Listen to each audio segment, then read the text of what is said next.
எல்லாருக்கும் வணக்கம். சைனா போறீங்கன்னா கண்டிப்பா இந்த தப்பு மட்டும் பண்ணிடாதீங்க. என்னன்னா லாஸ்ட் டிசம்பர் 22 அப்புறம் சைனா வந்து அவங்களோட விசா ப்ராசஸ் மாத்திட்டாங்க. முதல்ல வந்து பாஸ்போர்ட் எல்லா டாக்குமெண்ட்ஸும் சப்மிட் பண்ணணும். இப்போ வந்து ஆன்லைன்ல அப்ளிகேஷன் ஃபில் பண்ணி அப்ரூவ் ஆனதுக்கு அப்புறம் தான் நீங்க பாஸ்போர்ட் சப்மிட் பண்ணி விசா வாங்க முடியும். இந்த மெயின் டாக்குமெண்ட் வந்து பாத்தீங்கன்னா பிசினஸ் விசாக்கு இன்விடேஷன் லெட்டர். நிறைய ஏஜென்ட்ஸும் நிறைய டிராவல் கம்பெனிஸும் பாத்தீங்கன்னா ஃபேக் இன்விடேஷன் லெட்டர்ஸ் வச்சு விசா அப்ளை பண்ணிடுறாங்க. அதனால வந்து விசா ரிஜெக்ட் ஆகிறது மட்டும் இல்லாம நிறைய பேருக்கு வந்து ஃபியூச்சர்ல சைனா டிராவல் பண்ண முடியாதபடி பேன் பண்ணிடுவாங்க. அந்த மார்க்கிங் வந்து உங்க பாஸ்போர்ட்லேயே ஸ்டாம்ப் பண்ணிடுவாங்க. அட்லீஸ்ட் 1 or 2 இயர்ஸ் வந்து நீங்க சைனாவே வந்து டிராவலே பண்ண முடியாது. நீங்க திரும்ப அப்ளை பண்ணா கூட விசா ரிஜெக்ட் ஆயிரும். நிறைய பேர் வந்து பாஸ்போர்ட்டை வந்து சேஞ்ச் பண்ணி கூட அப்ளை பண்ணியிருக்காங்க. அப்போ கூட வந்து ரிஜெக்ட் ஆயிருக்கு.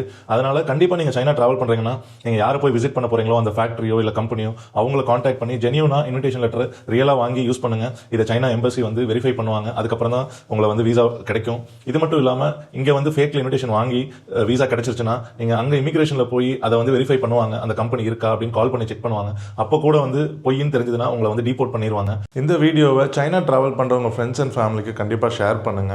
வின்ட்ராக் வந்து சைனாவில் 3 கம்பெனி வச்சுருக்கோம். எங்ககிட்ட குரூப் ட்ரிப் இல்லை கேண்டன் ஃபேர் ட்ரிப் இல்லை எந்த ட்ரிப் வர கஸ்டமர்ஸுக்கும் நம்ம ரியலான இன்விடேஷன் லெட்டர்ஸ் நம்ம கொடுக்குறோம், விசா ப்ராசஸ் பண்ணுறோம்.